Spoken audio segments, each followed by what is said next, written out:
Okay, this video is to walk you through what I call mode. And that's not just what I call it, that's a really standard academic term for different ways to explain a topic. So when I say mode, that's what I mean. It's a way to explain a topic. And then remember, what you're explaining about the topic is what people don't realize. So mode is what we choose after we've decided about our topic. Um, you're only writing around 1,000 words, so that's like 4 pages. And if you decide to write about Bay City, if you decide to write about schizophrenia, if you decide to write about golf, you have to figure out what very narrow part of that topic am I going to explain. The book on golf is huge. The book on schizophrenia is huge. You're only writing about 1,000 words. So you really have to narrow down how you're going to talk about this topic. And one way to do this is to use this idea of mode. Okay, so a mode is a way to explain a topic. And in my handout, the things that are bolded are different types of modes. So quality is a type of mode. Definition is a type of mode. Classification is a type of mode. Cause and effect is a type of mode. And what happens is, as you're thinking about what you want to expose, as you're thinking about how you're going to lead your audience through an exploration of this topic, you play around with these questions in these blanks. Okay? So, for instance, let's say we want to write about, let's say Bay City. I had a writer this summer who was a terrific writer, um, and he wrote about Bay City because he was from Bay City. It's a post-industrial town that's really struggling.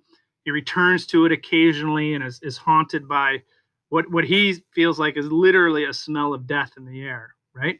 So for him, he really wanted to capture the essential characteristics of Bay City. So he said, I'm going to write what makes Bay City Bay City. Once you do that, once you pick a topic, Bay City, and a mode, the essential characteristics, you have created what I call an expository question. Notice how that's a question. What makes Bay City is a question. An essay is an attempt to answer the question. So you want to have a really sharp expository question that's the beginning of this exploration, this journey that we call an essay. The word essay itself is pretty interesting. It comes from a French root meaning to try. And we still see that in the word assay, A-S-S-A-Y, to try something. You're trying to answer the question, what makes Bay City Bay City? Or let's take the kid who wrote about golf. What are the effects of golf? What are the effects of playing golf? You might do, what is the best way to, right? What's the best way to get started playing golf? What are the different stages of development as a golf player? Might be another topic. Your goal as you're picking a topic is to explore these different modes. And you're always adding to the end of the question what people don't realize. What are the different stages of golf or development as a golfer that people don't realize? What are the effects of playing golf that people don't realize? That phrase, that people don't realize, makes sure you're thinking about being expository, exposing, not being obvious, not writing the teenage pregnancy paper, right? What are the things that make Bay City that people don't realize? You have to be very conscientious of that, very careful of that as you're thinking about mode. So here are some specific topic and modes used by former students. And I'm actually going to jump into this document a little bit and show you how you can make these into questions, because you want to make expository questions as the launching point for this essay process. In fact, you're going to turn it in. So when you share with me your essay ideas, how you will share them is in the form of an expository question. So, how casinos encourage gambling addiction in young people. So, the question is,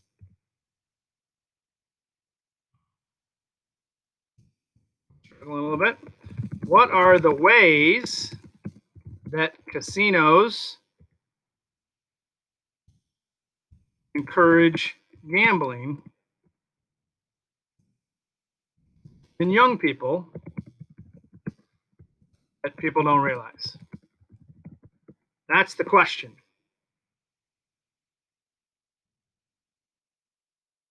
The myths surrounding nudists. So I had somebody who grew up in a nudist colony talk about exposing. So this paper topic would have been, what are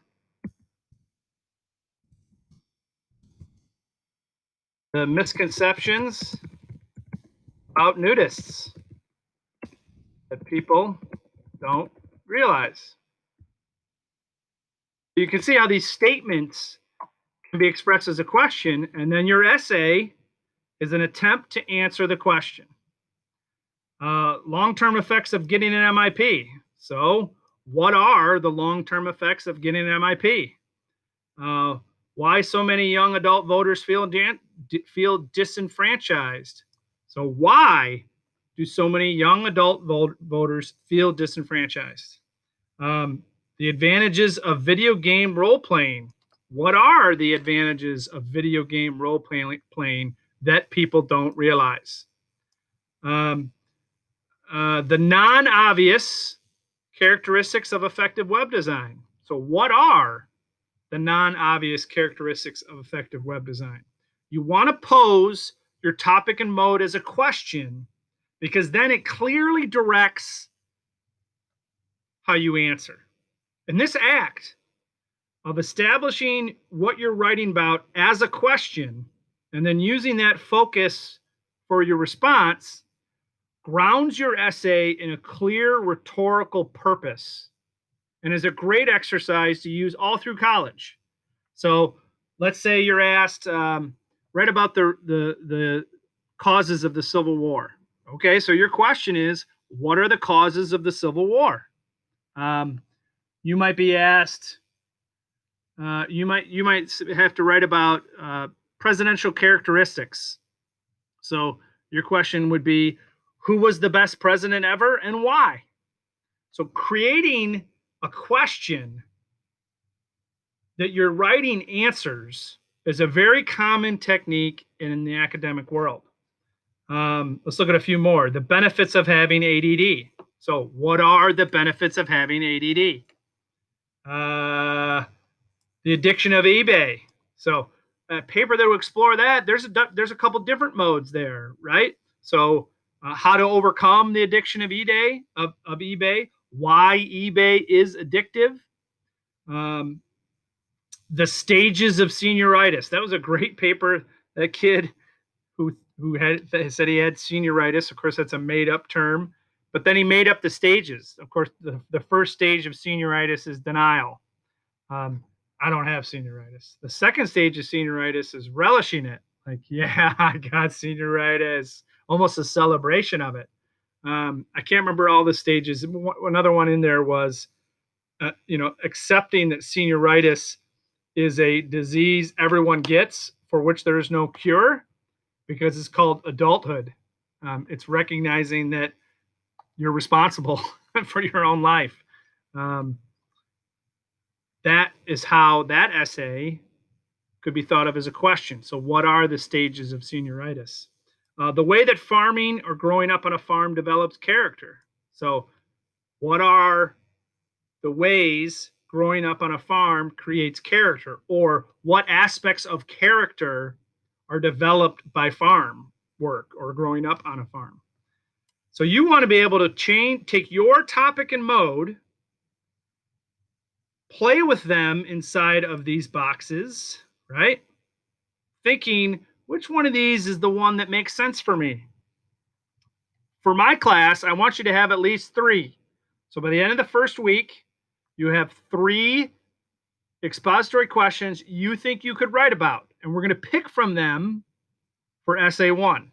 That's what you're doing. You're trying out different topics, because once you pick it, you're going to spend a lot of time with this thing. You're really going to get to know it. Hopefully it works out. If it doesn't, we're going to dump it and move on to something else.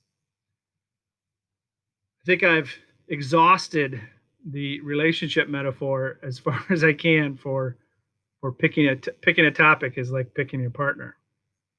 So that's expository questions and the idea of mode. As always, if you have any questions, send me a text.